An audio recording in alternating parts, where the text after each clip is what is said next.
大家好啊，又嚟到睡前小鬼故嘅時間啦。今日要同大家分享嘅故仔個名叫做《同居者》。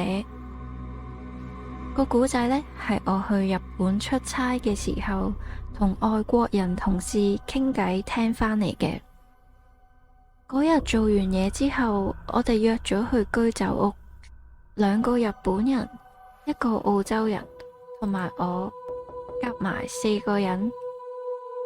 傾偈嘅內容都係不外乎於抱怨下工作壓力，講下客戶壞話之類啦。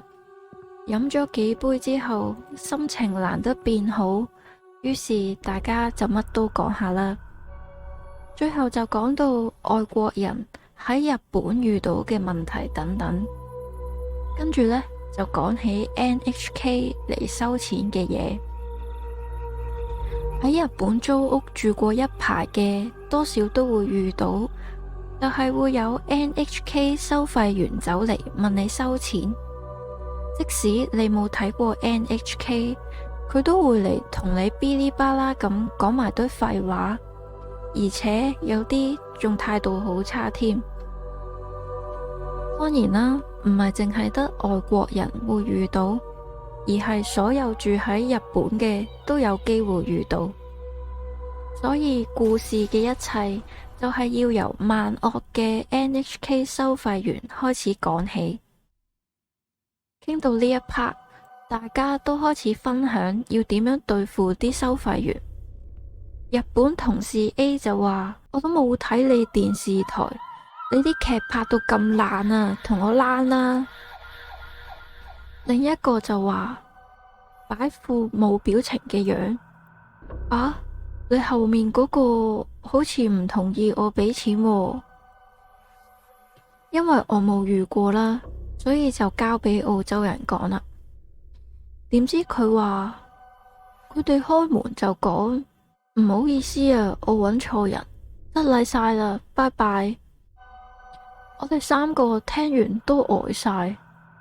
NHK 收費員係出名非常麻煩嘅 sales 嚟嘅喎，無論對象係日本人定係外國人，一律都有對應手冊同埋語言藝術，令到你精神崩潰。可能香港人會覺得同佢哋講話，我哋咪俾咗錢咯，咪冇事咯，邊有咁簡單啊？只要有俾錢嘅，外面就會貼住 NHK 嘅貼紙，咁收費員當然就係會揾啲冇貼嘅住戶麻煩啦。呢個澳洲同事嚟咗日本先1年左右，第一次遇到，又點會知道關於電視台嘅嘢呢？都冇可能俾錢 NHK 啦，所以門口都唔會有貼紙。哇，好奇怪啊，係咪因為你生得靚仔啊？哇，外國人真係好嘅啫。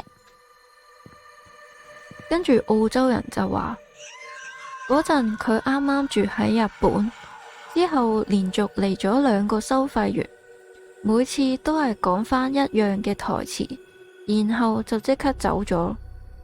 其實社區都有人講過下收費員嘅嘢，聽講呢係超級麻煩嘅，點會同傳聞中唔同㗎？竟然咁老實，但係咁老實又一直嚟。於是佢決定等下一次要問清楚。就係咁過咗好一段時間，終於俾佢等到啦。打開門之後，梗係又講返一樣嘅台詞啦。眼見對方嚇到準備要走佬嗰陣，佢就捉住對方話：你哋唔係要我俾錢嘅咩？對唔住啊，對唔住啊，點解要道歉啊？我都冇做過啲乜嘢，我哋唔會再嚟噶啦，對唔住啊。收費員講完呢，就即刻走咗啦。後嚟聽到其他住戶喺度講緊收費員啲嘢，佢就八卦下傾埋一份啦，總算俾佢打聽到係咩事啦。原來嗰啲收費員喺澳洲人開門嗰陣，係直接見到後面客廳張台側邊坐咗一個明顯唔係人嘅女人。點解會知道唔係人呢？因為嗰個女人係背住門口，但係個頭就用一般人做唔到嘅角度對正門口，同收費員對望，甚至仲聽到其中一個收費員講，佢仲會點點頭，笑住咁打招呼。聽到咁樣，我同兩個日本人都靜晒。個收費員吹水講到咁誇張，唔好咁黐線啦！而且個故仔仲未完㗎。雖然澳洲同事本身有宗教信仰，但係唔係幾信啲靈異嘢，所以佢只係覺得好彩，話唔埋係奇蹟幫咗佢之類啦。反正傳說中最麻煩嘅生物唔使應付佢就自己走咗喎，點睇都係好事啦。但係跟住落嚟就唔係啦。佢租嘅屋外面望落係2層樓嘅住宅，每層有6間屋，4棟樓平排。而間房入面呢，就係好典型嘅長方形格局，但係設備都算齊全。入咗去之後呢，左邊就係浴室，而浴室入面有個磨砂玻璃嘅細窗仔，打開之後就可以直接睇到門外面嘅走廊，即係話門外嘅人企喺門口位側邊個窗仔呢，就係住戶嗰個浴室窗。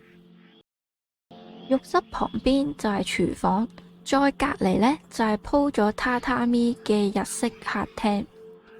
雖然話係客廳啦，但係左邊呢就擠咗佢張床，床側邊就有個細茶几，跟住對面呢就有部電視。啱啱開始嗰陣，係佢某一日攤咗喺床玩緊手機，佢背後傳嚟嘻嘻咁樣嘅笑聲。初初佢以為自己聽錯啦，但係後嚟越嚟越明顯，最後甚至覺得有人摸佢背脊。唔可能㗎喎，因為佢背後係床褥，而下面就係床板，床板下面係空嘅。佢諗到呢度就即刻衝咗起身開燈，掀起張床，當然係咩都冇啦。佢就當係自己壓力太大，於是又攤返上床繼續瞓。但係攤咗好耐，佢都瞓唔着，於是呢，佢就打視像電話俾一個曖昧緊嘅女仔。對方接咗電話之後，佢先啱啱講咗一句：唔好意思啊，咁夜仲打電話俾你，可唔可以傾一陣啊？做咩啊？我要瞓啦。跟住就用啲好唔高興嘅語氣收咗線。佢嗰下呆咗，曖昧咁耐都冇見過對方咁嬲。當佢仲呆咗喺度嗰陣，對方 send 咗個信息俾佢，大話精，又話你冇女朋友，我後面咪有個女人瞓咗喺度咯。不過真正令到澳洲人相信自己間屋有另一個人嘅原因，係某一次佢夜晚 OT 完之後喺公司返屋企嗰陣，佢發現自己屋企浴室盞燈係開住㗎。咦？我出門口冇閂燈咩？佢一邊喺度諗好嘥錢啦，一邊就向住屋企方向行。透過個窗，佢見到有個長髮嘅女人人影行咗入浴室啊，仲開咗水龍頭開始沖涼。因為聽聞過日本嘅跟蹤狂係出名好得人驚，於是佢就決定要報警。喺警察嚟嘅呢段時間，佢就企咗喺原地望實個人影。一方面係等警察嚟，而另一方面睇下個人影會唔會出嚟。結果警察嚟到，個人影仲喺度沖緊涼。警察就問佢發生咩事啊？澳洲人就話：阿 Sir 啊，我屋企好似有奇怪人入咗去啊，喺邊度啊？佢呢就指住自己屋企嗰個窗。警察問：嗰個唔係女朋友之類嘅人嚟？澳洲人答佢：我仲未有女朋友啊。咁啊，我哋上去睇下啦。你有鎖匙啊嘛？佢岌一岌頭，就帶咗兩個警察上去。到咗門口，個影都冇消失到，透過磨砂玻璃都仲勉強睇到個輪廓。於是警察就撳門鐘話：我哋係警察，請問有冇人喺屋企啊？其實講呢句嘢係為咗警告入面個跟蹤狂，你已經冇路走噶啦，快啲出嚟啦！所講嘅台詞嚟嘅。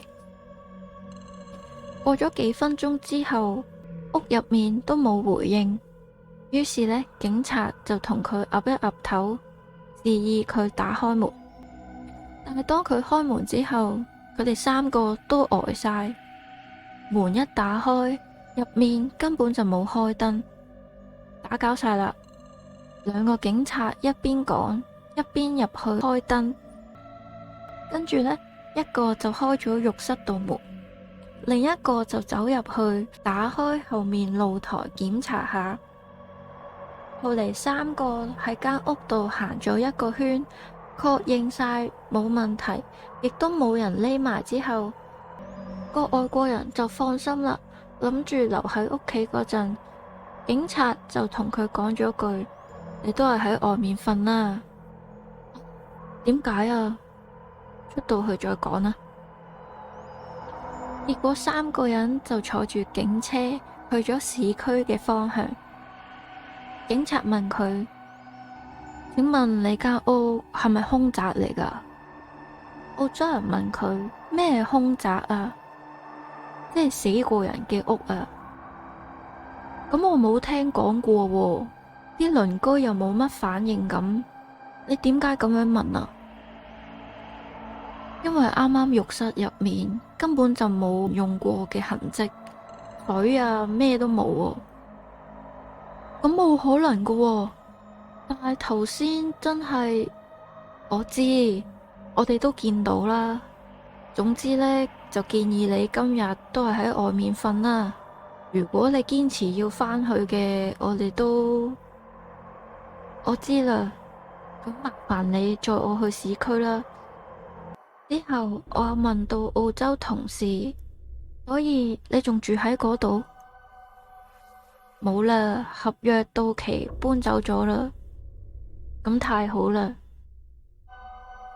呢一個呢，就係今日嘅分享啦，希望大家鍾意啦。完啦。